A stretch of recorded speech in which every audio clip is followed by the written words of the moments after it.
You are likely, will soon, or have already played the amazing Baldur's Gate 3. But do you know the incredible story of the city's founding and all its associated history and lore? Join me in this tale of discovery within the virtual pages of this volume dedicated to the great harbor city of the Sword Coast. The incredible lore of Baldur's Gate right now on Riches and Liches.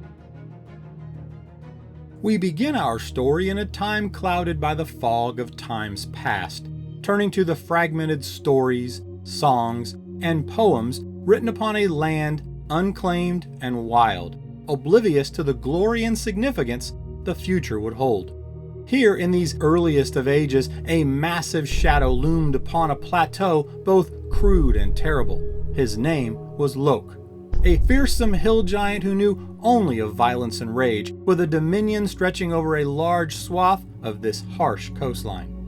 At the center, Lok's fist, a brutal blemish upon the realm ruled by the impulsive whim and cruelty of the dense giant. From these early seeds of chaos and cruelty sprang a small settlement, eventually named Grey Harbor, a den of thieves and malcontents. But as the years passed, whispers spread, borne on the salty winds of the Sea of Swords. Whispers of a place ripe for change, of a land crying out for a savior. Into this realm sailed Balduran, a seafaring hero aboard his ship, the Wandering Eye, the captain's eyes gleaming with the cold light of destiny. Upon his arrival, Balduran found a harbor town maligned by the remnants of the now long-dead savage rule of the hill giant Lok. Entering Grey Harbor, Balduran met the huddled masses, its good people in fear and oppressed, their home now a known haven for pirates, scavengers, and ghostlighters who would trick unwary ship captains to crash upon the rocky coastline where their cargo would be pillaged and plundered.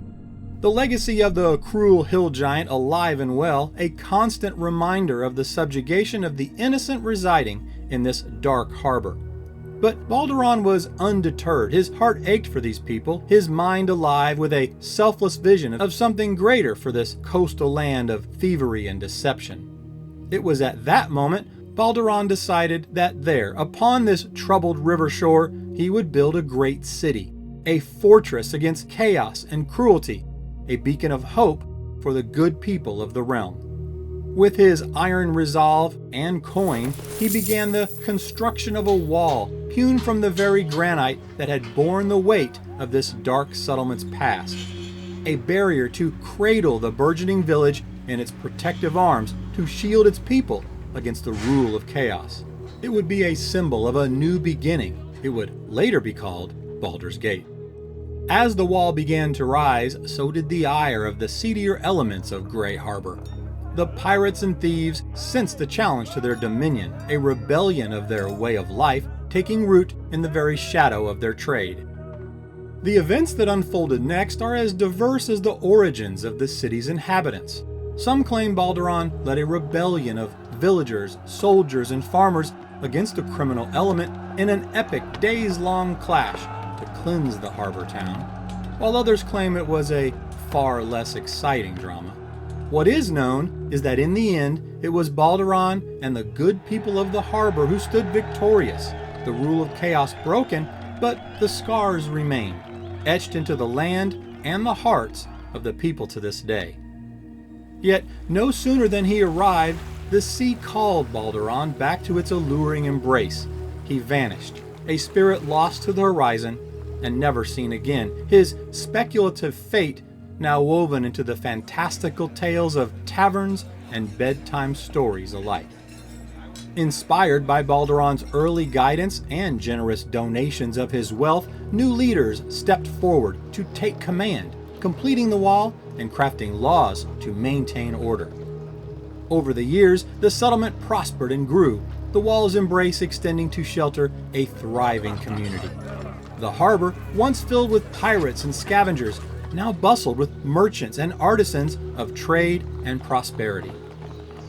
And so, the harbor city of Baldur's Gate was born, a name that echoed the hero Balduran's legacy as a gateway to a new era. His wall, once a symbol of hope, became a reminder of a lost hero, a wound that never quite healed. Many centuries now past, Baldur's Gate would of course rise to prominence, becoming a great trade power in Faerun, a formidable city-state of influence conceived in oppression and nurtured by giants, heroes, and simple folk, earning its place in the Forgotten Realms. But those who walk its streets in the dead of night can still feel the echoes of the city's corrupt past, a reminder that darkness never truly dies and that chaos always walks in the shade. Welcome adventurers, scholars, world builders, and today at least, video gamers. I'm Rich, and this is Riches and Liches, dedicated to dungeons, dragons, and tales of lore. Today marks a new chapter in our iconic lore series, looking at the fantastical places and settings in the Dungeons & Dragons universe. And with the launch of Larian Studios' massive and impressive Baldur's Gate 3, what better time to do some deep dives into the storied lore of the legendary city in the realm of Faerun. I would have all of you know that as much as my impulsive side really wants to pick up BG3, as I've waited for this game for well over 2 decades now, I know better. Because once I pick it up, it will tank my production schedule with absolute prejudice. Ah well, such is the sacrifice for content consistency. So for the time being, I will sate my love for Baldur's Gate by regaling you with the tales of lore and history for this great harbor city. Before we get started though, if at the conclusion of this video you think I earned it, please like and subscribe and maybe check out the links in the show notes if you'd like to support the channel. Thank you. And now with no further delay, the lore of Baldur's Gate. Before becoming the virtual playground for video gamers worldwide, Baldur's Gate had already found its place in the annals of Dungeons & Dragons lore. Nestled along the Sword Coast, the legendary city of Baldur's Gate first emerged from the hallowed pages of the Dungeons & Dragons 1st edition Advanced Dungeons & Dragons. Its inception traces its roots to an ancient, long time past when cassettes ruled the music world and an unknown animated series called The Simpsons made its debut. It was within the cryptic pages of the Advanced Dungeons & Dragons 1st edition sourcebook, Cyclopedia of the Realms, published in 1987, that Baldur's Gate was introduced. Though uncharted and unmapped, its skeletal description breathed life into a city that would soon capture the imagination of millions. For it was here that the legendary city's place in the Forgotten Realms was established, its position on the Sword Coast affirmed, and the seeds of its most distinctive features were planted. Indeed, this 1st edition publication was more than a mere footnote. While light on any vivid details, this first reference is still a treasure in its own right, as the sourcebook that laid the groundwork and marked the declaration of a city destined to become iconic. In the turning tides of 1990, a new chapter was penned with the publication of the Forgotten Realms Adventures for 2nd edition. This tome not only brought the city into the 2nd edition, but also enriched its narrative, unveiling the first official map and many of the canonical details still present to this day. While countless other resources and outlets have continued to build upon and enhance this legendary city over the years, we must pay respect to these early pages, penned inspiration and creative imagination, granting Baldur's Gate its rightful place in the pantheon of fantastical adventure settings. Now that we've covered the history of Baldur's Gate, we can look upon the city through the lens of the modern day. And by modern day, I mean 1492 DR, or Dale Reckoning. Shortly after the events of the adventure module Descent into Avernus, and very close to the time where the events of Baldur's Gate 3 take place. Baldur's Gate stands as the largest metropolis and city-state on the Sword Coast within the western heartlands in the realm of Faerun. It thrives as a bustling hub of commerce and opportunity, holding rank as arguably the most prosperous merchant city on Faerun's western coast. Geographically, Baldur's Gate lies south of Waterdeep and north of its trade rival, Alm, along the Coastway Road. It's situated within a natural bay on the river Kianthar's north bank, 40 miles east of the Sea of Swords. First described by poems and songs of 14th century bards and minstrels as a crescent moon wrapped around the great harbor, the city has continually expanded and thrived over the many years. Baldurians, as the city's residents are called, take great pride in the inclusiveness of their city, and the first thing any traveler to Baldur's Gate should know is that the people and things of Baldur's Gate are known as Baldurian. Any butchering of that term is heavily frowned upon, as the misusing of the founder's name, even in the slightest, is a grave insult to his memory and the city alike, sure to be met with scorn. Despite this peculiarity, Baldur's Gate is a place anyone could call home or start a new life within, regardless of race, creed, or even personal history. Current-day Baldur's Gate is divided into 3 distinct areas or sections. The Upper City is the heart of wealth and political power in Baldur's Gate, home to the city's patriarch families, government officials, nobility, and the wealthiest of the city's merchant class. The area is renowned for its opulent architecture, manicured gardens, and luxurious estates. Strictly guarded and patrolled by the Watch, the Upper City is a place of privilege where laws favor the influential. Key landmarks of the Upper City include aristocratic manors, lavish government buildings, and ornate temples and museums. Contrasting sharply with the Upper City, the Lower City is a bustling commercial hub filled with tradespeople, sailors, laborers, and adventurers. The narrow, winding streets are lined with markets, shops, taverns, and modest dwellings. The Flaming Fist can be seen maintaining order, and the area is known for its rough and ready atmosphere. The harbor and docks are vital to Baldur's Gate's strong trade economy, making the Lower City a melting pot of many cultures, opportunities, and of course, dangers. The Outer City is the most diverse and chaotic section of Baldur's Gate, extending well beyond the city walls. Comprising slums, shantytowns, and makeshift settlements, this area is home to the city's poorest residents, as well as newcomers seeking opportunity or refuge. Lacking the legal protections and infrastructure found within the city walls, the Outer City can be both perilous and lawless, with only a nominal presence of the Flaming Fist.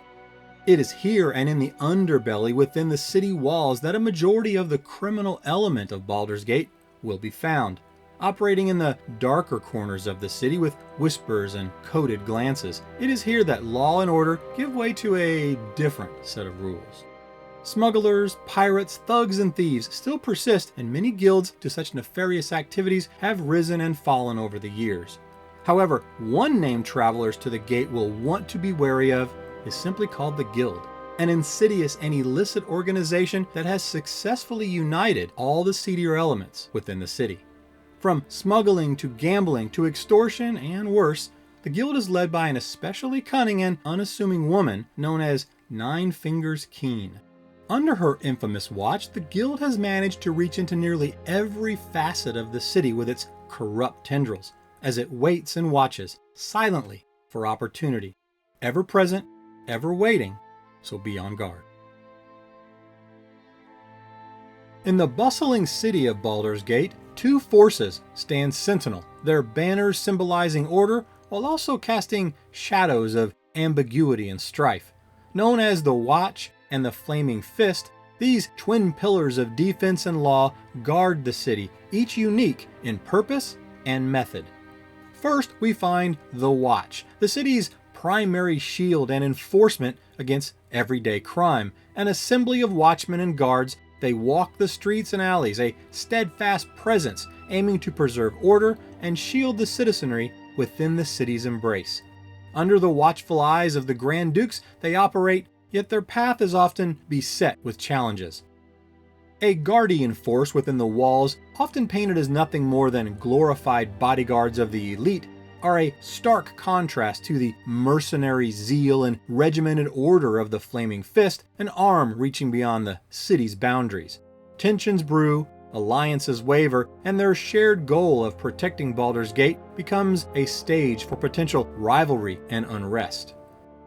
Corruption and ineffectiveness are often found to plague their ranks, casting doubt among the populace, particularly those from the city's underbelly. While many are true to their calling, Others may be swayed by the corrupting forces of bribery or find themselves entangled in criminal webs. The Watch's honor is a mosaic splattered with both dedication and betrayal. Turn now to the Flaming Fist, a name that resonates with might and infamy. A mercenary force of skill and renown, they stand as both sword and shield, policing the outer city and realms beyond the city's domain. With a marshal at the helm, they march as a private army, a hired hand ready to quash riots, fend off monstrous invasions, or confront formidable criminal empires. Disciplined and regimented, their methods are fierce and their actions often bear the mark of brutality. Some decry their heavy hand and question their accountability, yet their presence is an unyielding and ever-present force in Baldur's Gate's geopolitical landscape. The delicate balance between the Watch and the Flaming Fist can certainly be precarious, often strained by methods, tactics, and at times, conflicting interests and loyalties. The symbiotic needs of each to maintain order makes for an intertwined yet discordant relationship. Within these two factions lies a wellspring of intrigue, the gray shades of morality, and the ever-shifting balance of power within the city's structure. Whether as allies or adversaries, the Watch and the Flaming Fist undoubtedly lend depth and complexity to the many tales of Baldur's Gate. Any historic retelling of the city's government would be incomplete without acknowledging the complicated relationship between the Baldurian populace and the laws of taxation, a history woven with discontent and irony.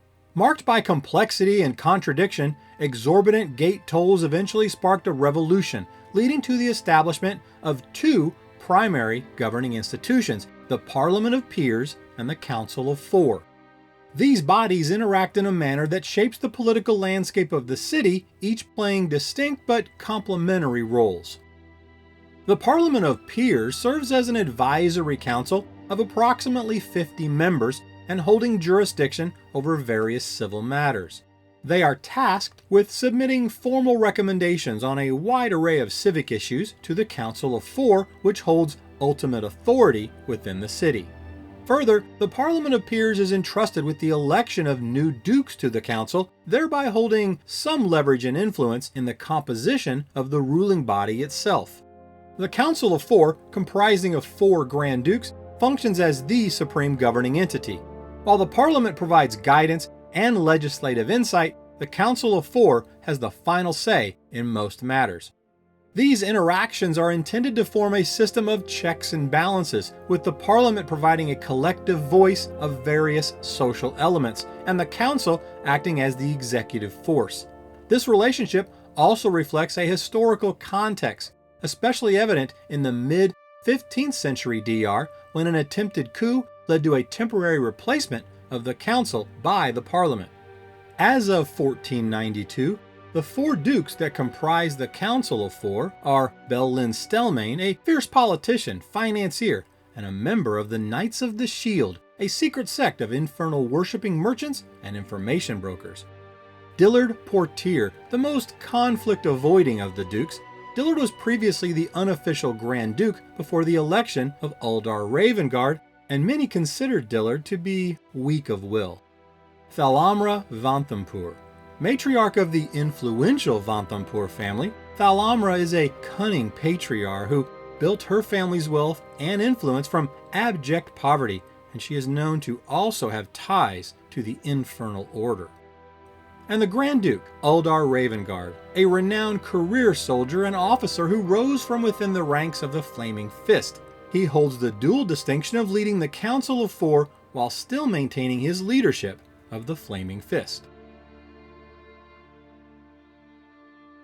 The Lord's Alliance is a coalition of merchant cities within Faerun created with the expressed intention of fostering mutual defense and regulation of trade among its members. From the vantage point of Baldur's Gate, the Lord's Alliance represents a union of strong and principled cities working in unison to maintain stability and safety across the realms. The coalition stands firm, like a bulwark against chaos and peril. However, the city of Amn, beyond the bound of this alliance, presents an enigma that stirs caution and concern. Alm, both a political and trade rival, wields significant influence that is impossible to ignore, and its exclusion from the Lord's alliance only paints a more complex and ominous picture. Alm's machinations and ambitions are keenly and continually observed, viewed as a definitive threat to Baldur's Gate. As such, both the political and military leaders of the city are ever watchful of Alm's actions, cautious of its intentions, strategies, and ever-shifting allegiances. The relationship between Baldur's Gate and Alm is one of tension and heightened awareness, a fragile stance of peace where prosperous trade routes intertwine with a maze of political caution. A whisper of intrigue, a glance of suspicion, all hidden behind courteous smiles and clinking coins. For the citizens and leaders of Baldur's Gate, Alm remains an ever-present threat on the horizon, a reminder that not all wealth is gold and not all allies share the same banner. In this game of power and influence, Alm is both a player and a rival, whose own ambition echoes through the gates of the upper city to be calculated and considered with great thought. In the vibrant fabric of the religious freedom woven into the very culture of Baldur's Gate, the threads of faith reticulate into a complex and mystical pattern.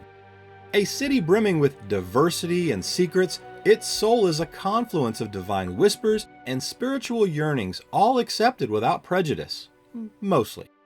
Residents of Baldur's Gate are free to worship any deity they choose, so long as they refrain from acts of violence or any activities that might disturb the local trade.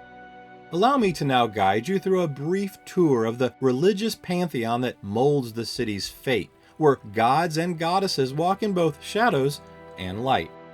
However, many of these gods offer some intriguing depth of lore that we may want to spotlight in future volumes. Do let me know if that's something you'd like to see. Any discussion of the religions in Baldur's Gate must start with the Dead Three, also known as the Dark Gods. This sinister triad of deities plays a dark and influential role in the history of Baldur's Gate. They consist of Bane, the god of fear and tyranny, who often counts soldiers and others that crave power by sheer might among his followers. Myrkul, known to many as the Lord of Bones, is most often worshipped by necromancers and other practitioners of the dark arts. And Baal, the god of murder, a favorite of assassins who lurk in the shadows, as well as evildoers who look to spill the blood of the guilty and innocent through ritualistic killings. In the city's shadows, the Dead Three were once mortals who ascended to varying levels of godhood or as demigods, and now their cults operate insidiously underground within Baldur's Gate, spreading chaos, death, and destruction. The relationship among the Dead Three is a bit complex, a profane and unholy alliance marked by cooperation towards shared malicious aims, but also filled with rivalry and discord. Their worshippers often come into conflict over differences in methods and priorities, despite their unity as being among the most evil in the city. Though their influence has been diminished in recent years, their legacy continues to haunt the city. Temples and hidden sanctuaries dedicated to their worship still exist, and their unholy philosophies continue to attract those drawn to a malevolence of power. Baal in particular, along with his mortal followers, the Baal Spawn as they are known, hold a level of infamy within the city walls for those that have played or even just reviewed the lore of the Baldur's Gate video game from 1998 and its 2000 follow-up. A fascinating subject of lore discussion in and of itself, Baal might be a good place to start with a dedicated video, so let me know if that's something you would be interested in. But the Dead Three are not the only darker deities with a presence in Baldur's Gate. Let us not forget Shar, the mistress of the night and goddess of loss.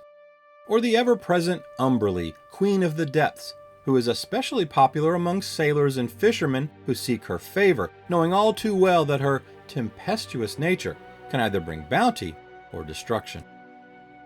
Stepping out of the gloom and oppression of the dark gods, there also exist a bevy of gods with less sinister desires. They cover a wide swath of directives and intents, each with their own presence across this diverse city and likely deserving of their own volumes at some point.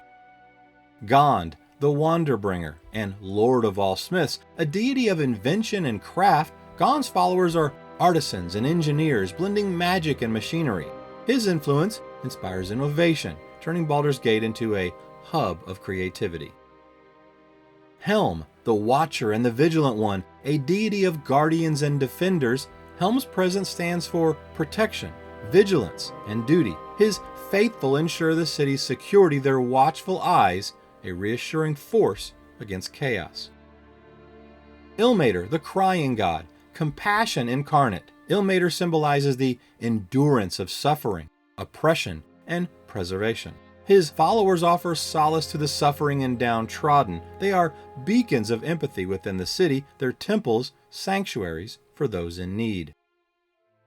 Ogma, the Binder, a patron of the Celtic pantheon. Ogma is the neutral god of knowledge and wisdom. His influence can be found among scholars, sages, bards, and scribes across the city. He is a voice of intellect, shaping the city's pursuit of enlightenment.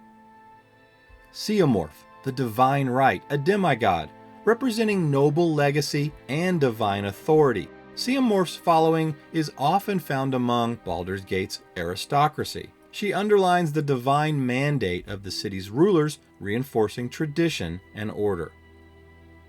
Tymora, Lady Luck, a goddess of fortune and adventure. Tymora's charm thrives among explorers and gamblers alike. Her whimsical influence adds zest to the city's daily life, turning chance into opportunity. And last but certainly not least, Mystra, Lady of Mysteries, most famously known as the second incarnation of the goddess who sacrificed herself to protect the cosmic weave. Also known as the Mother of Magic, she is both enigmatic and wise. She, of course, governs magic and the arcane. Her temples are centers of intense magical study for wizards both young and old, fueling this Sword Coast metropolis and its thriving mystical community. A nexus of vast culture and strong trade, as well as a sovereign seat of political and religious power and ambition. The legendary influence of Baldur's Gate along the Sword Coast has etched its place into the storied annals of the Forgotten Realms. From its humble and turbulent beginnings under the Fist of Giants to its rise as a beacon of commerce and innovation, its streets have borne witness to heroism and treachery alike, and the city stands tall in Faerun as a fantastic component or even a centerpiece for many future adventures. And yet, despite the length and depth of this volume, there is still much left to discover. If you'd like to see more coverage of this great nerve center of the Sword Coast, be sure to let me know. And with that, we close this iconic volume on the city of Baldur's Gate. I hope you found our journey together today has somehow enhanced your enjoyment of Baldur's Gate 3, or that you just love the lore as I do. And if you are or will soon be playing the game, think of me and maybe pour one out. Virtually, of course. If you'd like to support the channel, please check out the links below to our Patreon and Buy Me a Coffee donation accounts. Plus, how about you join our community of lore sages and scholars on Discord? Totally free. Thanks for listening. And until next time, remember, the only limitation at your table is your imagination.